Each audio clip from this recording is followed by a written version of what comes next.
አባ ጊዮርጊስ እንደነገሩን 3 ነገሮች ያስደንቁኛል ብለዋል። እነሱም አባቱ የማይቀድመው ልጅ፣ እናቱን የፈጠረ ልጅ፣ የፈጠራትን የወለደች እናት ብለዋል። እናቱ የወለደችው ልጅ በዓለም ሁሉ ሞልቷል። እናቱን የፈጠረ ልጅ ግን ጌታችን ኢየሱስ ክርስቶስ ብቻ ነው። ፈጣሪዋን ፈጣሪዬ ያለች ብዙ ሴት አለች። ፈጣሪዋን የወለደችና ልጄ ብላ የጠራች ግን ድንግል ማርያም ብቻ ናት። የጌታችን ሰው መሆን ተተንትኖ የማያበቃ ልዩ ምስጢር ነው። የሚስጥሩ ባለሟልም እመቤታችን ድንግል ማርያም ናት። የጌታችን የኢየሱስ ክርስቶስ ሰው መሆን ታላቅ ትህትና፣ ለሰው ልጆች ግን ታላቅ ልዕልና ነው። ያለ ልክ ዝቅ ዝቅ ብሎ ያለ ልክ ከፍ ከፍ አደረገን። ክብር ያገኘንበት የሥጋዌው ድልድይ እመቤታችን ቅድስት ድንግል ማርያም ናት። ስለ እርሷ በብሉይ ኪዳን መጻሕፍት ብዙ ምሳሌዎች ተጠቅሰዋል።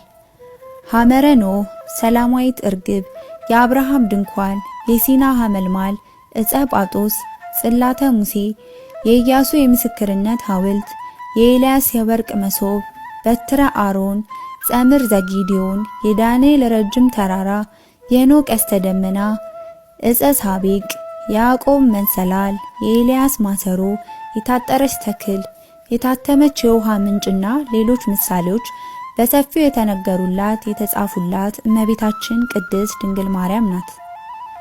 እመቤታችን በተወለደች ጊዜ ለሰው ልጆች ሁሉ ታላቅ የደስታ ቀን ነው።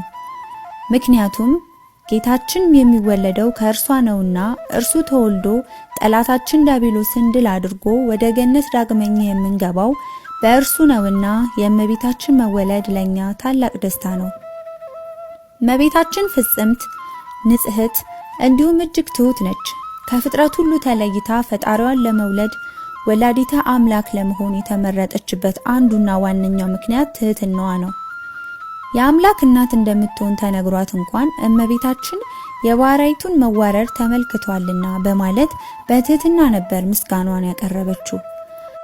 እመቤታችን ቅድስት ማርያም ጸጋን የተሞላች በእግዚአብሔር ፊት ባለሟል የሆነች ልጇ አምላኳ ልጇ የሆነላት ባለሞገስ ነችና በምልጃዋ አምነው በንስሐ ሆነው ለሚማጸኗት ከእርሷ የተሻለ አማላጅ ከወዴት ይገኛል?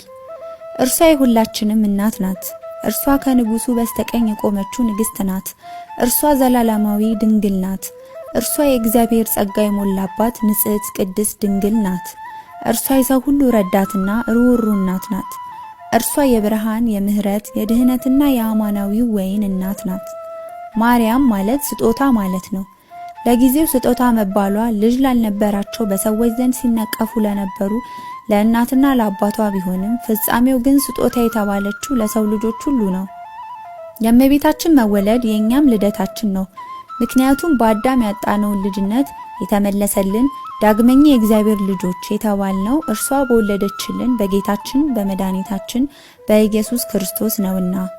የመስቀል ስር ልዩ ስጦታችን የሆነችው እመቤታችን ቅድስት ንጽሕት ድንግል ማርያምን አክብረን በምልጃዋ ታምነን በንስሐ ታጥበን በጸጋዋ አማልዳን ከልጇ ከወዳጇ ታስታርቀን ዘንድ ዘወትር እንለምን። የመንግስቱ ወራሽ የስሙ ቀዳሽ እንድንሆን። ስብሐት ለእግዚአብሔር ወለወላዲቱ ድንግል ወለመስቀሉ ክቡር አሜን።